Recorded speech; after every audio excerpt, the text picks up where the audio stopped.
Hey, folks. Well, we've made it to Friday, the 19th of April. Cheers. Tomorrow is 420, Record Store Day, the anniversary of Columbine. There's a movie about Columbine that I worked on, Wardrobe, April Showers, if you've ever heard of it, with Tom Arnold and Ileana Douglas and some other folks that came to mind. Cheers, folks. And Record Store Day, which I'm not particularly excited about, but I will go and see what's left, later in the day. This idea of sleeping out overnight or going at 3 in the morning. What?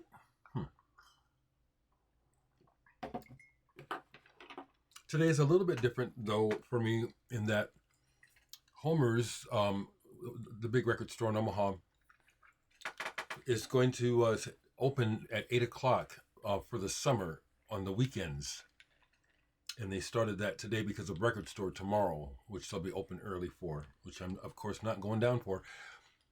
But they had something that I saw in the In Groove update for new releases for today. I saw it yesterday, and I said, if they get it in Omaha, I want it.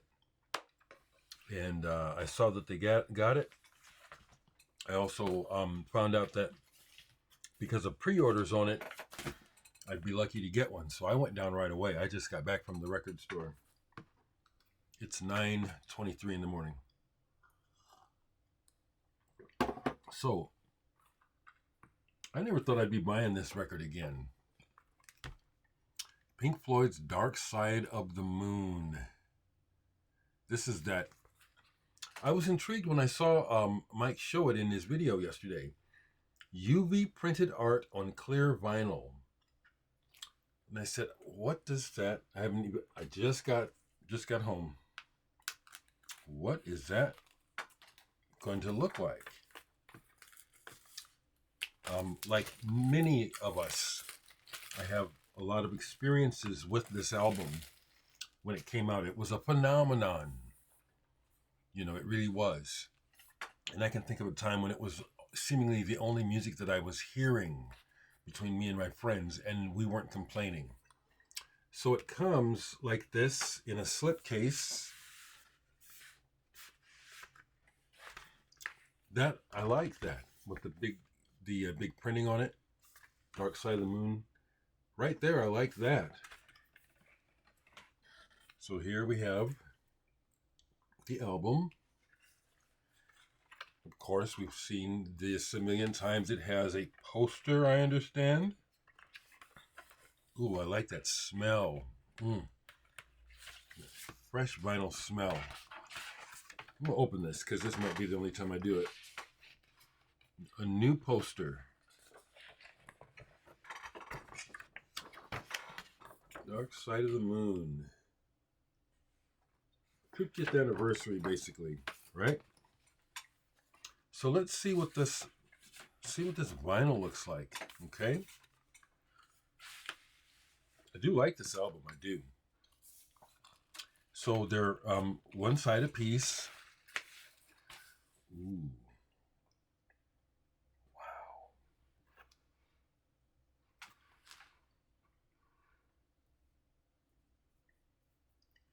That is interesting. Okay. So that's beautiful. That's the second disc. So the other thing that's attractive about this to me and other record collectors is supposedly because it's not. Ooh, I got one with a label that's slightly off center. Not too bad. But this is the one with there you go. See, the label is off center on the other side. Typical. Not typical, but it's like, not perfect. That's cool looking. And it's not. Okay. It is printed UV, not paper inside. So this should be like listening to a regular, quiet LP. I will let you know the next video how it sounded. But I was intrigued enough that I said to myself, I'm enjoying myself. I'm enjoying record collecting. It's a hobby, somewhat self-indulgent, but I'm enjoying it. So I'm getting one. Dark Side of the Moon. Ooh, wait a minute. Let me get it in the slipcase. Don't mess up now, Dereck. This is pretty cool. This is pretty cool. I saw Pink Floyd on their Division Bell. I finally saw them on that tour. It was wonderful. It was. Glad to say that I got to see Pink Floyd. Another bit of trivia, not the greatest trivia, but Syd Barrett, he died on my birthday.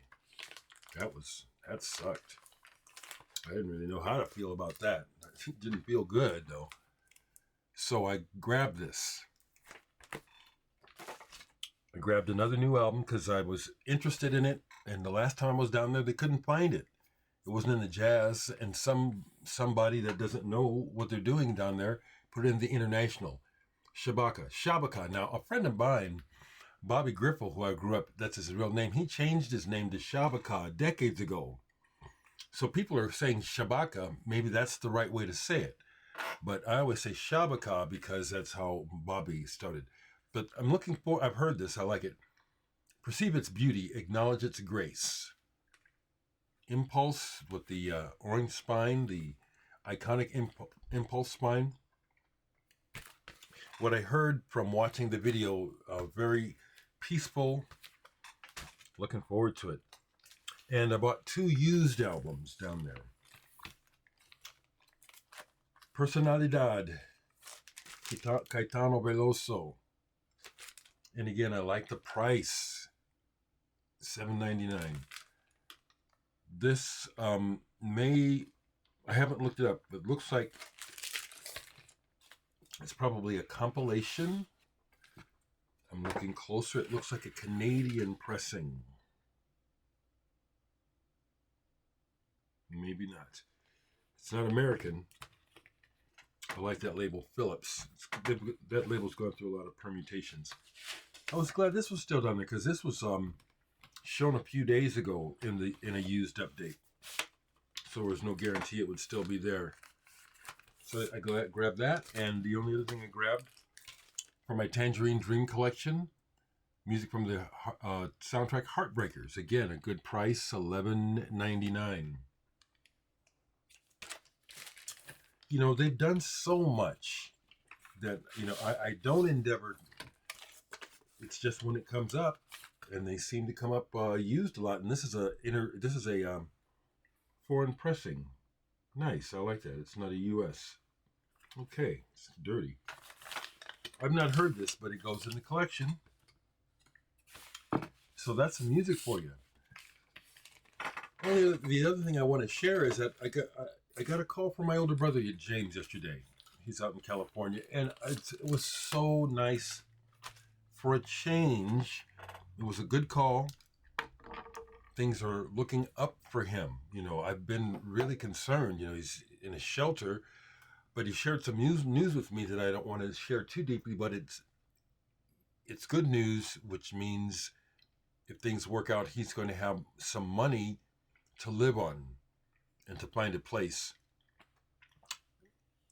He sounded like his old self yesterday. He sounded like the youthful James that I've always known, compared to the last few times I talked to him where he sounded really worn down, run down. So that was great. Okay. I'm looking forward to my show tomorrow with Rosalie doing the DHX thing. Will I play with them? We'll see if they ask me to. I can jump up there and jam on her songs. I sure can. We'll see if that happens. Before I go, I'll do a quick check. folks really got a lot of positive, interaction regarding the Dickie Betts tribute. Like I say, I recognize greatness and talent, and Dickie Betts was all about the music. Whatever else he was into, like us musicians, substance-wise, it's none of my business. But he played that music for real, and I have great respect for that. Great respect. And it's nice to see that people share that with me. Yeah. Also getting more feedback about my records. Someone said they played Future Still vinyl today. They love all the tracks, but their favorite is Okay. I'm glad you mentioned that, because Okay, when that came about, that it just lifts me up. I love to play it. And yeah, that's one where the title, it makes me feel okay. And someone was asking me about the titles. Like, one of the titles on the Muse is Cheese. Well, the reason why I titled it that was, as I was, finishing up working on the track, it reminded me mentally of the band Ela Craig. It doesn't sound like it, but they have a song called Cheese, and it just was in my head, so that's what I used for the title. Now, when I was sequencing the album, I got some input from Blake, and talked about whether or not to change some of the titles, primarily Cheese, and he says, no, leave it. It's kind of cool. So I did. A record that did get played yesterday, because, again, I'm focused on rehearsal right now, but there was some talk online about Richard Thompson for some reason, so I pulled out Fairport Convention's Unhalfbricking. The record's in great shape. I bought it used. Someone taped it. This is very good. Sandy Denny's voice is to die for, and this music is just so lived in and really enjoyable. The interplay between the musicians is notable. It's good. That's really what I have. I don't, I report pretty honestly when I do, I'm not playing records all day. So let me stop here. And take care, folks. Have a good weekend.